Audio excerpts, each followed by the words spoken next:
இந்த ஒரு பழைய விரிசல் விட்ட மண்பானை, இதுக்குள்ள ஒரு பரம்பரை ரகசியமே ஒளிஞ்சிருக்குன்னு சொன்னா நம்புவீங்களா? ஒரு ஏழை விவசாயியோட தலையெழுத்தையே இந்த பானை எப்படி மாத்துச்சு? வாங்க பார்க்கலாம். ராமபுரம் கிராமத்துல மாணிக்கங்கிற ஏழை விவசாயி வாழ்ந்துட்டு வந்தாரு. அன்னிக்குன்னு பார்த்து ஊரே நடுங்குற அளவுக்கு பேய் மழை கொட்டி தீர்த்துச்சு. வீட்ல சமைக்க ஒரு வாய் அரிசி கூட இல்ல.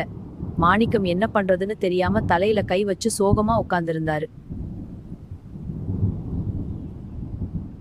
ஏங்க, இந்த ஓட்ட விழுந்த பழைய ஜாடியை தூக்கி போடுங்கன்னு சொன்னா கேட்க மாட்டேங்கிறீங்க. வீணா எடுத்து அடிச்சுக்கிட்டு நிக்குது. அட, இது அவ்வளவு சீக்கிரம் போகாது, கொஞ்சம் பொறுமையா இரு. பொறுமையா? இது எப்போ என் காலடியிலே முட்டுறது. அப்போ திடீர்னு அந்த ஊரு பண்ணையார் சுந்தரம் கடனை வசூல் பண்றதுக்காக மாணிக்கம் வீட்டுக்கு கோபமா வந்தார். கடனை உடனே கட்டு. யோ மாணிக்கம், இன்னைக்கு வாங்கின கடனை வட்டியோட திருப்பி கொடுக்கலனா இந்த வீட்டை காலி பண்ணிட்டு போயிட்டே இரு. மாணிக்கம் கெஞ்ச கெஞ்ச பண்ணையாருக்கு கோபம் தலைக்கேறிடுச்சு. வச்சிருக்கான் பாரு ஓட்ட பானைய அப்படின்னு சொல்லி ஓங்கி ஒரு உதை விட்டாரு. பண்ணையார் உதைச்ச வேகத்துல அந்த பானை சுக்குநூறா உடைஞ்சிச்சு. ஆனா அதுக்குள்ள இருந்து கொட்டுனதை பார்த்து எல்லாரும் உறைஞ்சு போயிட்டாங்க. அடேங்கப்பா, அது வெறும் பழைய பானை இல்ல, மாணிக்கத்தோட தாத்தா அவங்க குடும்ப கஷ்டத்துக்கு உதவணும்னு சேர்த்து வச்ச சொத்து.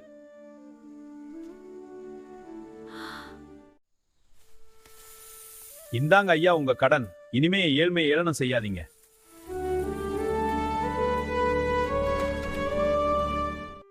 பழமையானதுன்னு எதையும் அலட்சியப்படுத்தக்கூடாது.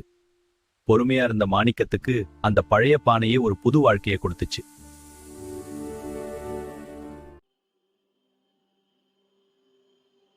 ஊரே காய்ந்து கிடந்தாலும் அந்த ஒரு கிணறு மட்டும் எப்படி பொங்கி வழிகிறது? அதன் பின்னால் இருந்த மர்மம் என்ன? பேராசை ஒரு கிணற்றையே வற்ற வைக்குமா? 1920களில் தர்மபுரி கிராமம் கடும் வறட்சியால் வாடியது. நிலமெல்லாம் வெடித்து கிடந்தது. ஊரின் எல்லா கிணறுகளும் வற்றி போயின. ஆனால் ஊரின் மையத்தில் இருந்த அந்த பழைய கிணற்றில் மட்டும் நீர் வற்றவே இல்லை. மக்கள் அதை மந்திர கிணறு என்று அழைத்தார்கள்.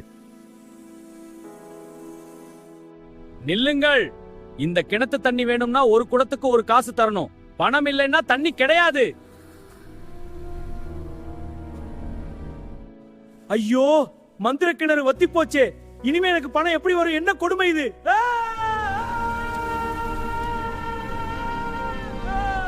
மிராசுதாரே, இது மந்திரம் இல்லை.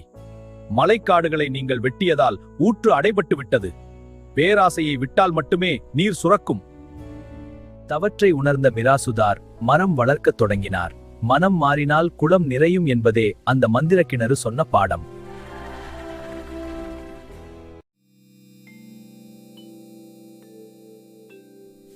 இந்த ஊரே குப்பைன்னு ஒதுக்குன ஒரு மரம்.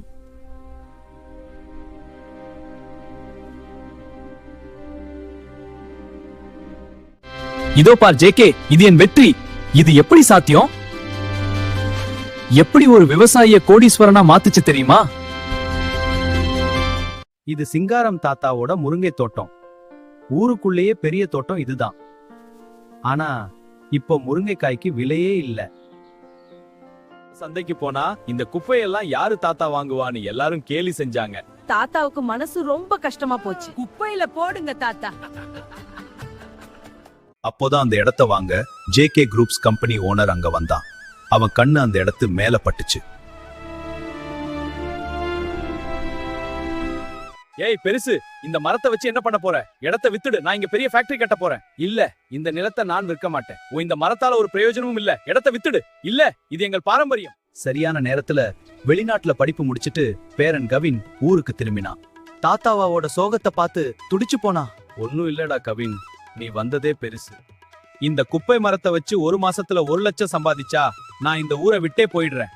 ஏத்துக்கிறேன்.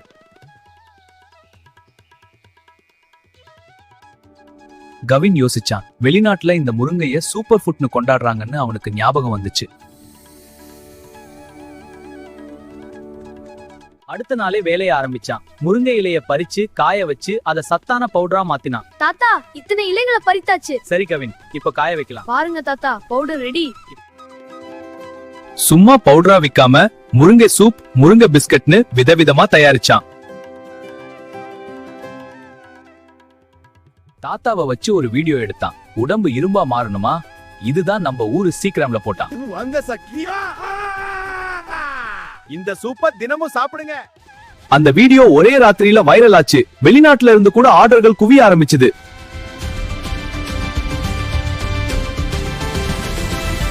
இத பார்த்து பொறுக்காத ஜேகே ராத்திரியோட ராத்திரியா மரங்களை வெட்ட ஆட்களை அனுப்பினான்.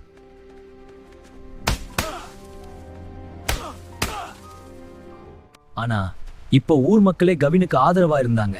எல்லாரும் சேர்ந்து அந்த ஆட்களை அடிச்சு விரட்டுனாங்க. அவர்கள் ஓடிவிட்டார்கள். நாம் வெற்றி பெற்றோம். சவால் விட்ட கடைசி நாள்.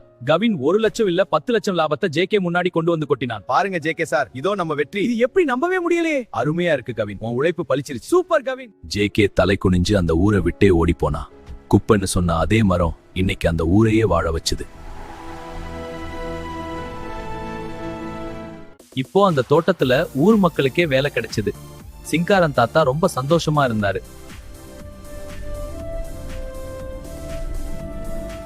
நம்ம கிட்ட இருக்கிறதோட அருமை நமக்கு தெரியாது. சரியான முறையில பயன்படுத்தினா மண்ணும் தங்கம் தான். இந்த கதை பிடிச்சிருந்தா லைக் பண்ணுங்க. இதே மாதிரி இன்னும் கதைகளுக்கு நம்ம சேனலை சப்ஸ்கிரைப் பண்ணுங்க.